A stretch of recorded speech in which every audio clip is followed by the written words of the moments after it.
Cando a luz da cociña se apaga, afrouxan os fíos dos corpos, e o lume da lareira prende nos ollos como un feitizo. As chamas das hachas máis pequenas agatuñan pola code do toro, bican nel como linguas de serpe, e van envolvendo nun abrazo triunfal e devorador. Cada pao consómese nun fogo lixeiramente distinto. O amarelo ten corazón vermello e as azuis de puntiñas brancas. Que color darán os corpos ao arderen, eses que queiman para reducilos a unha presa de cinzas?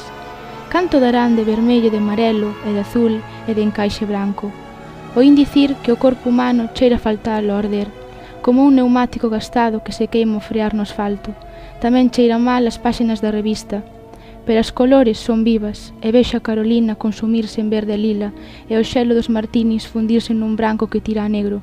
E aí vou eu, co traxe de primeira comunión, vestido de almirante, e que non quero arder, e enróscome como un ourizo cacho, e voume facendo unha lámina cinsenta sen chama nin nada.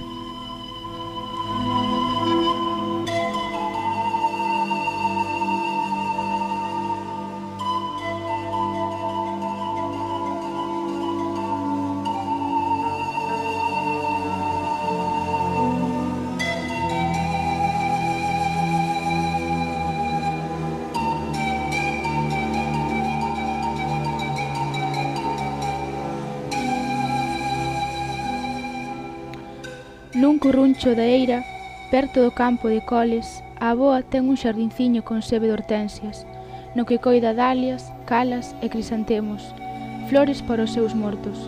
Está inclinada e non a vexo, só sinto os achos caravellar na terra. Cando a avoa se ergue, bota fora unha presa de ervas malas, e pon as mans nos cadrís, apoiándoas nos cotenos. As mulleres de Aita nunca cospen cando traballan a terra. Os homes sí, cospen nas mans e na terra.